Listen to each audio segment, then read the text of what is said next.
Olá, viva! Seja bem-vindo a mais um Bíblia Fala. Estamos cá todos os dias, de segunda a sexta-feira, neste mesmo horário, de manhã e depois em repetição da parte da tarde, aqui na RCS, mas também no nosso Facebook, em facebook.com/RádioRCS e também no optv.pt. São três meios de comunicação que você pode usar para poder ouvir e ver o Bíblia Fala. Como temos dito todos os dias, estamos a falar sobre a terceira pessoa de Deus, alguém extremamente importante. E ontem nós tivemos a oportunidade de ver que realmente o Espírito Santo é uma pessoa.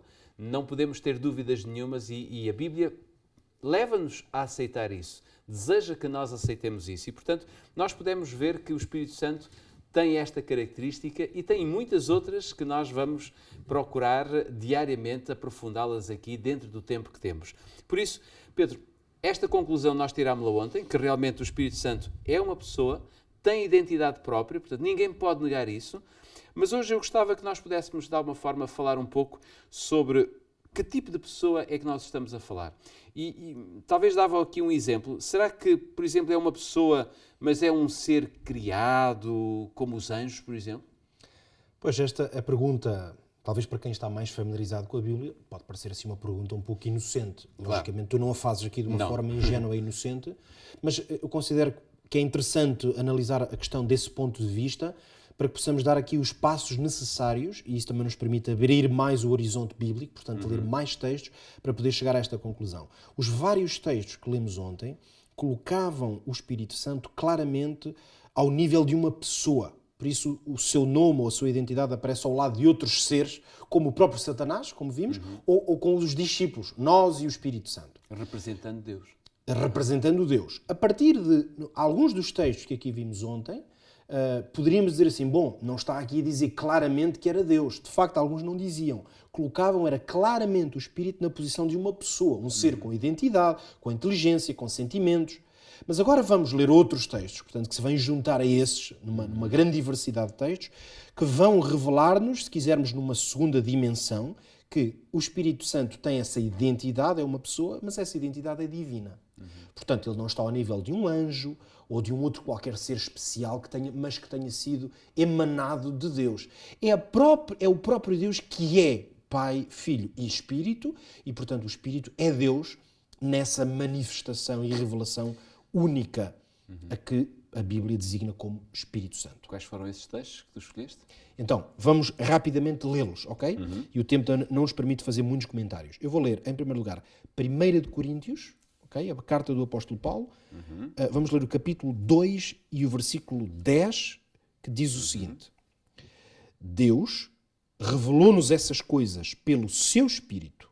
O Espírito penetra todas as coisas, até mesmo as profundezas de Deus. O texto diz claramente que Deus revela-nos em antemão. O apóstolo Paulo estava a falar daquelas coisas que ele diz que o olho não viu e o ouvido não ouviu. Portanto, são coisas que o homem ainda não chegou. Para além de nós. Não é? Estão para além daquilo que vivemos neste momento, mas o Espírito de Deus, esse é que nos revelou. E revelou porquê? Porque ele os conhece, porque ele está nessa dimensão. Quando nós lemos em Lucas, por exemplo, no capítulo 1, e vamos agora ao ministério de Jesus, capítulo 1 e no versículo 35, a propósito da revelação que foi feita a Maria, que ela daria à luz o Filho de Deus, foi-lhe dito, versículo 35, que o anjo respondeu-lhe, descerá sobre ti o Espírito Santo e o poder do Altíssimo te cobrirá com a sua sombra. Por isso o ente santo que te há de nascer será chamado Filho de Deus. Nota. O ser que ia nascer ia ser chamado Filho de Deus. E na revelação, o que permitiria a Maria ter esse filho foi o facto dela ser cheia, de receber o Espírito Santo. Em certo sentido, pode parecer quase em termos linguísticos, parece uma curiosidade, mas o Espírito Santo, em certo sentido, é que foi o pai de Jesus. Claro. No sentido em que Maria foi o veículo humano e foi a unção, a presença, a ação do Espírito Santo é que permitiu que ela tivesse um filho de maneira sobrenatural. Ora, se esse filho ia ser filho de Deus e se o Espírito Santo é que lhe foi concedido, pois o Espírito Santo é Deus, por isso é que lhe pôde conceber, operar este milagre, esta ação totalmente sobrenatural de ter um filho. Claro. E é interessante ver que nas passagens que lemos ontem, por exemplo, dizia, e o Espírito Santo disse, falou. E aqui vemos que foi o anjo de Deus, não é o Espírito Santo Aqui foi que falou, o anjo que apareceu e ela que disse, o Espírito vem. Virá. Okay? E quando o Espírito vier sobre ti, receberás o Espírito Santo e essa virtude, esse poder, vai permitir-te ser mãe do Filho de Deus. Okay? Colocando claramente nessa identidade de pessoa divina. Por isso é que a influência que ele ia ter sobre Maria daria uma pessoa divina. Claro. Ele não podia ser de outra natureza. Exatamente. É como se este texto nos referisse o género de Jesus Cristo, Deus, através do género daquele que o gerou. Por isso é que o Jesus seu espírito. Tinha duas naturezas, podíamos dizer assim. No fundo, A divina e a porque ele era filho do natureza. homem, neste caso da mulher Maria, e era filho de Deus. Mas quem o gerou foi o Espírito Santo. Que é o mesmo que dizer foi Deus que o gerou. Esta é que é a redundância bíblica, que não é uma redundância. Só se explica porque Deus é Pai, Filho e Espírito. Senão seria redundante dizer o Espírito Santo é que a gerou, ele foi filho de Deus, se houvesse apenas Deus na pessoa, se quisermos, do Pai. Ou outro nome que lhe dessemos, Jeová, se quisermos, para retirar esta leitura pai, que já implica alguma coisa mais. Quando dizemos pai, já implica que há um filho, não é? Mas eu ainda gostava que lêssemos Romanos no capítulo 8, ok? E aqui, portanto, isto para dizer que estamos a falar, portanto, aqui de obras divinas. Exato. E quando lemos em Romanos no capítulo 8, o versículo é o 11, ok? E é-nos dito isto claramente. A propósito de Cristo. Se o Espírito daquele que dentre os mortos ressuscitou a Jesus habita em vós, aquele que dentre os mortos ressuscitou a Jesus, vivificará também os vossos corpos mortais pelo seu Espírito que em vós habita. Segundo o apóstolo Paulo, a pessoa do Espírito está associada, por um lado, à ressurreição de Cristo. Ele esteve presente na ressurreição de Cristo. E atuou na ressurreição de Cristo, mas agora é esse mesmo Espírito que vai fazer o quê? Que vai vivificar os nossos corpos mortais. Ou seja, será ele que também colaborará, digamos assim, na volta de Jesus. Nesse ato de vivificação do corpo. Que, claro, neste contexto, o apóstolo Paulo fala sobretudo daquilo que é a vida nesta terra, a vida através do Espírito. Claro. Mas ele revela que essa vida através do Espírito, ela é poderosa, essa vida, porque ela teve o poder de ressuscitar Cristo e, portanto, quanto mais não tem o poder de nos fazer andar, se quisermos, em novidade de vida, por assim dizer. E aqui vai até ao ponto máximo, né? Tem a capacidade de nos ressuscitar também a nós. E vai nos ressuscitar a nós também, exatamente, quando formos depois revestidos dessa incorruptibilidade. E finalmente, vamos ler em 2 de Coríntios, ok?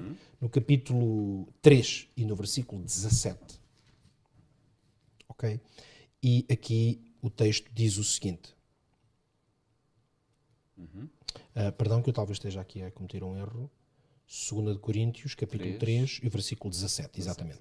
Ora, o Senhor é o Espírito. E onde está o Espírito do Senhor, aí há liberdade. Esta expressão é muito importante porque quando dizemos o Senhor, a palavra grega que está aqui a ser usada é kurios, que é uma expressão usada precisamente para se referir a Deus, okay? No contexto da linguagem bíblica, portanto, é no sentido o soberano, portanto, o Senhor é um termo para Deus e esse termo é aplicado aqui diretamente ao Espírito. Portanto, ele pode ser lido, portanto, nos dois sentidos. O Senhor é o Espírito ou o Espírito é o Senhor. E neste sentido, o que o apóstolo Paulo revela é que o Espírito de Deus está. Onde ele está, há liberdade. Portanto, o que é que estes vários textos que aqui acabamos de ler nos ajudam a compreender de uma forma clara? Que quando a Bíblia se refere ao Espírito Santo enquanto pessoa e ser, a toda a sua ação, essa ação é de natureza e de essência divina.